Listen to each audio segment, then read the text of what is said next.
Welcome once again to Alchemy's online classes for class 10.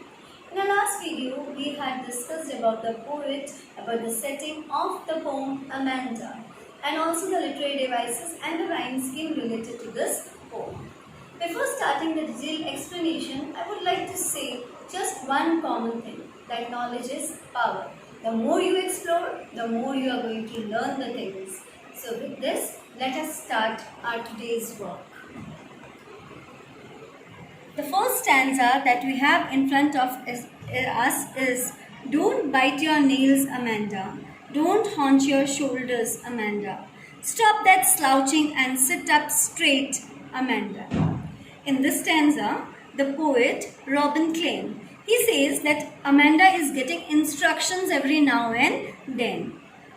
And most probably she is getting the instructions by her parents for biting nails and also sitting lazily with her shoulders bent. Haunch means bending your shoulders. The tone of instruction which is mentioned over here is not at all friendly. Rather, it is authoritative. The poet here, he focuses on the aspects related to the upbringing of a child and how parents, they go to any limit to bring proper sense to their child, Amanda. The pressure of making oneself presentable to the society triumphs over every other behavior and manners. The last phrase or word that is mentioned over here, Amanda, is used with an exclamatory mark, which really shows the irritation or the frustration of the parent because they are fed up, because they have to tell or instruct their child every now and then, so they are fed up. Next stanza, "There is a languid emerald sea where the sole inhabitant is me, a mermaid drifting blissfully." This is actually quite interesting that the above lines are given in the brackets. You can see, students, see these lines, they are mentioned in the bracket.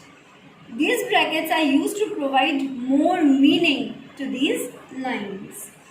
In this stanza, the poet, he uses the brackets to present the imagination of the little girl Amanda, the life that she wants to live.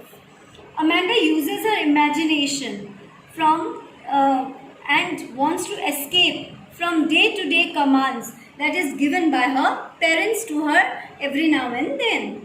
She feels suffocated in this real situation, in this real life situation, or you can say present situation which she is facing living in the house. So she really feels suffocated living over there, and thus she wants to create her own world where there will be no restrictions for her.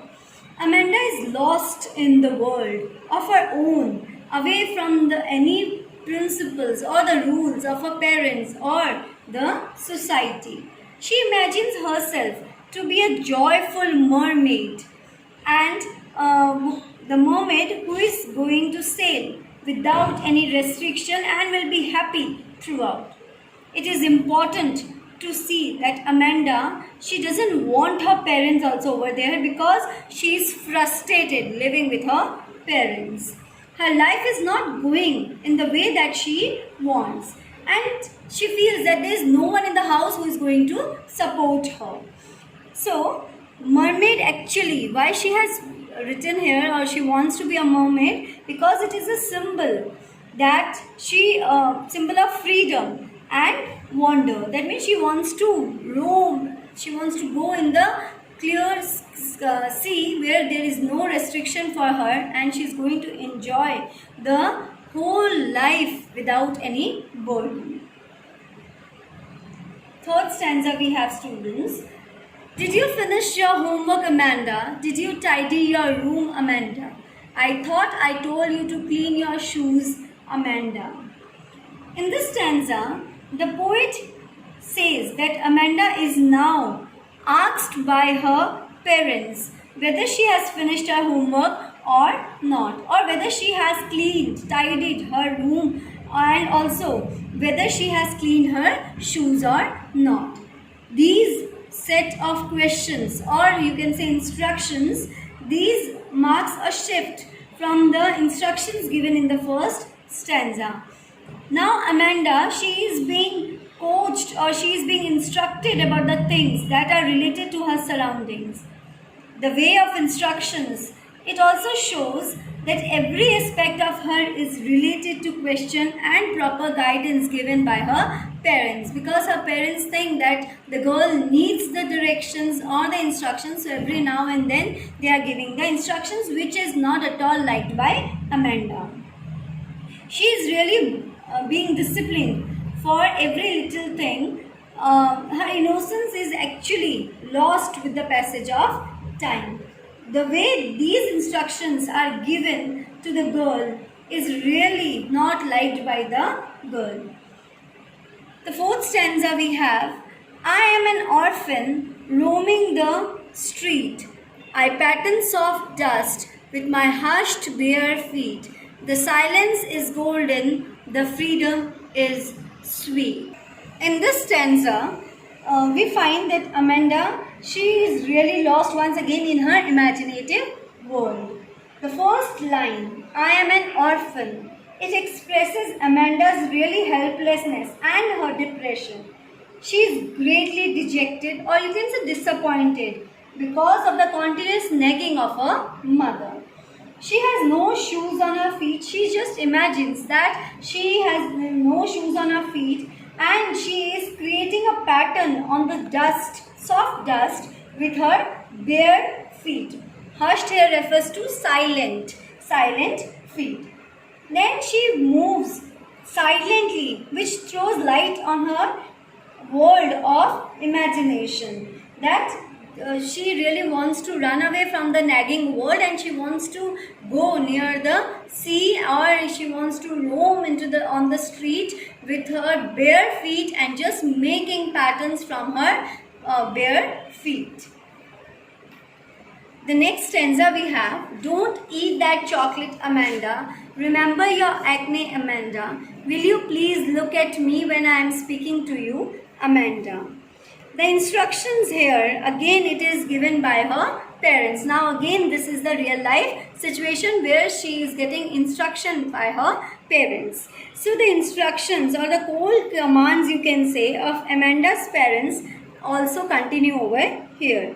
She is asked not to eat chocolates. Don't eat that chocolates. That means she is getting the instruction not to eat the chocolate.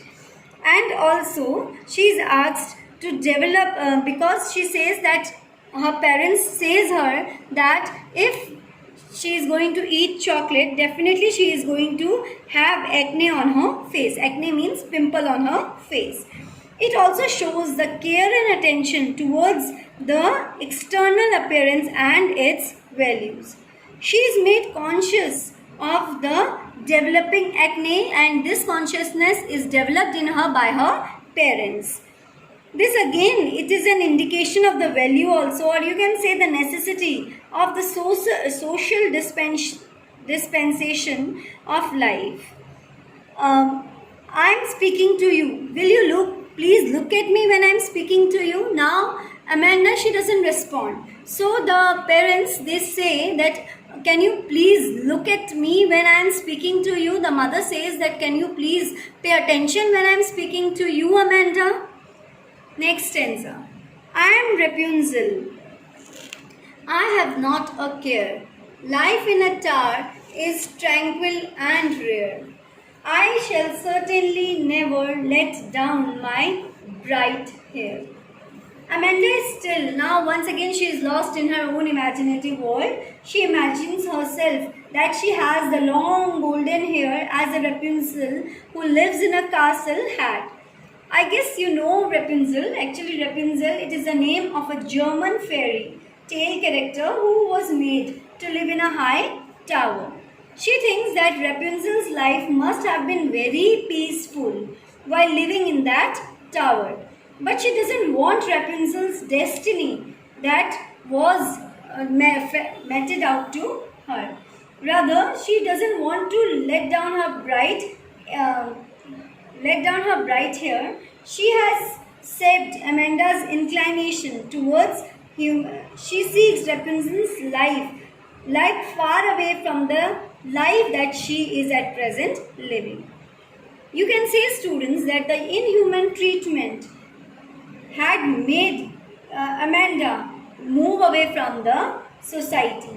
She actually doesn't want any other person to be with her, and she doesn't also want any faith. She doesn't have actually any faith in the human society and its cruel demands on her freedom and personal space. That's why she is really fed up of this society and she wants to run away from that society and go somewhere where there are no one and she can where there is no one and she can live her life peacefully and happily. Last stanza. Stop that sulking at once, Amanda. You are always so moody, Amanda. Anyone would think that I nagged at you, Amanda. Sulking means getting bad tempered. So now Amanda's parents, they still continue with their instructions. Amanda still remains in her own imaginative world only. She is lost in her imaginative world.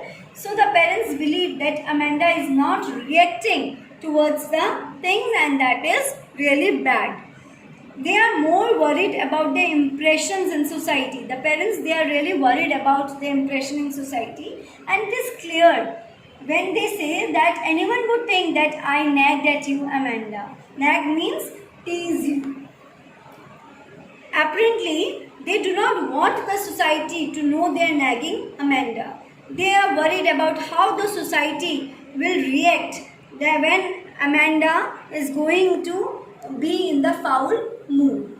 They are really concerned with establishing a fair balance between what Amanda wants and what the society expects of Amanda. This is a cruel situation as Amanda's parents are really harming Amanda's natural growth due to the compulsions of the society. These are the 7 stanzas, students. I hope you have understood the stanza in a detailed way. The continuous nagging of someone will really make you feel depressed. So this is the poem that we have in our syllabus. In our next video, we are going to meet with a question and answer. Till then, read the explanation properly and understand it well. Stay home, stay safe.